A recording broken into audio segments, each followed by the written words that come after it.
Shalom saudara, selamat berjumpa kembali di channel Renungan Singkat pada hari ini.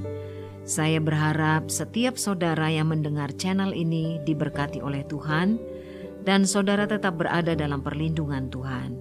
Mari persiapkan hati kita untuk mendengarkan firman Tuhan dan biarlah Roh Kudus yang menuntun kita dan menerangi hati kita untuk memahami kebenarannya. Sebelum memulai renungan kita pada hari ini, marilah kita berdoa. Tuhan Yesus, kami memiliki kerinduan untuk mendengar dan merenungkan firman-Mu.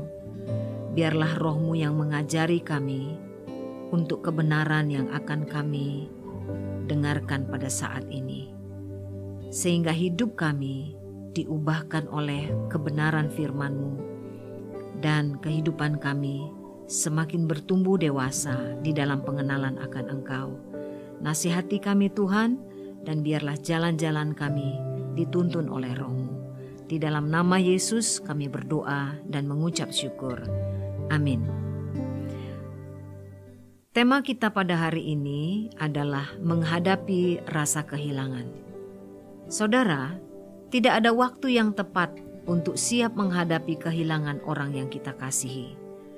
Dan serasa tidak adil menerima kenyataan bahwa harus terpisah dari orang yang kita kasihi. Kerap kali Tuhan menjadi sasaran amarah kita dan berpikir, mengapa Tuhan izinkan aku mengalami kepedihan dan rasa kehilangan seperti ini? Bukankah Dia Tuhan yang mampu melakukan apapun hingga tidak terjadi keadaan ini? Ayub 14 ayat 1-2 dan ayat yang kelima berkata, manusia yang lahir dari perempuan singkat umurnya dan penuh kegelisahan. Seperti bunga ia berkembang lalu layu, seperti bayang-bayang ia hilang lenyap dan tidak dapat bertahan. Jikalau hari-harinya sudah pasti dan jumlah bulannya sudah tentu padamu dan batas-batasnya sudah kau tentukan, sehingga tidak dapat dilangkahinya. Saudara, batas usia manusia telah ditentukan oleh kedaulatan Tuhan, dan tidak seorang pun berkuasa untuk mengubahnya. Sebaik apapun kita memperjuangkan hidup orang yang kita kasihi, atau kita berupaya memelihara kesehatan tubuh kita, mengatur makanan kita, dan mengatur pola hidup yang baik, itu hanya membuat kualitas hidup kita semakin baik dan aktivitas hidup kita menjadi maksimal. Namun batas usia hidup kita, Dialah penentunya, sebab Ialah sang pemilik kehidupan.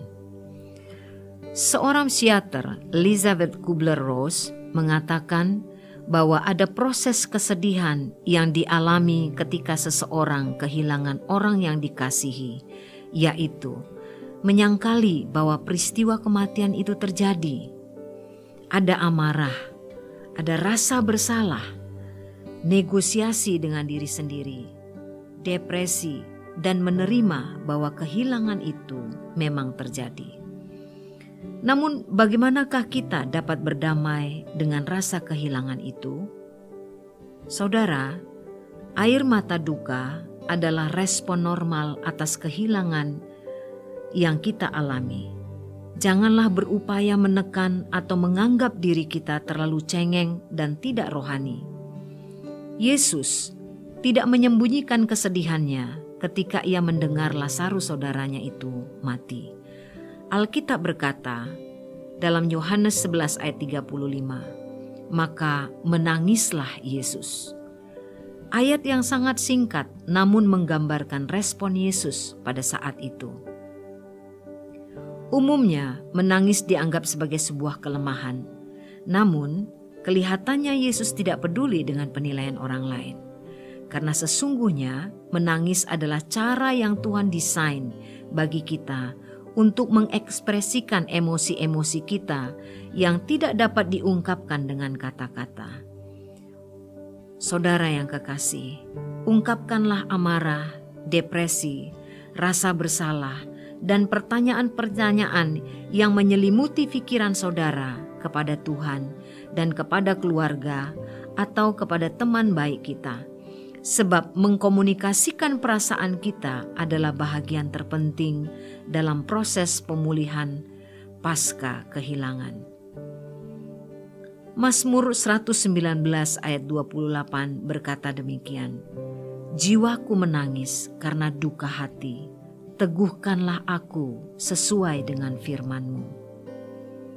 Mazmur 34 ayat 18, "Tuhan itu dekat kepada orang-orang yang patah hati, dan Ia menyelamatkan orang-orang yang remuk jiwanya." Tuhan memberi anugerahnya yang khusus kepada orang-orang yang sedang remuk jiwanya karena kehilangan. Saudara tidak sendiri, ada Tuhan di dekat saudara. Meskipun tidak terlihat oleh mata kita, namun kehadirannya sangat dapat dirasakan. Ia menyediakan penghiburan sejati yang kita butuhkan.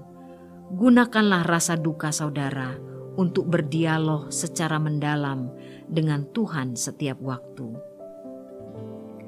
Saudara, meskipun penghiburan dari keluarga dan teman dekat kita itu sangat terbatas, namun kehadiran mereka dan rasa simpati yang mereka tunjukkan kepada kita akan sangat menolong kita dari rasa kesepian dan kepedihan. Amsal 17 ayat 17 berkata, "Seorang sahabat menaruh kasih setiap waktu dan menjadi seorang saudara dalam kesukaran." Galatia 6 ayat kedua dikatakan, "Bertolong-tolonganlah menanggung bebanmu, demikianlah kamu memenuhi hukum Kristus." Marilah saudara, untuk memulai berdialog dengan Tuhan setiap kali perasaan duka itu merasuki hati saudara, dan ungkapkanlah semua perasaan emosimu itu kepada Tuhan. Mari kita berdoa.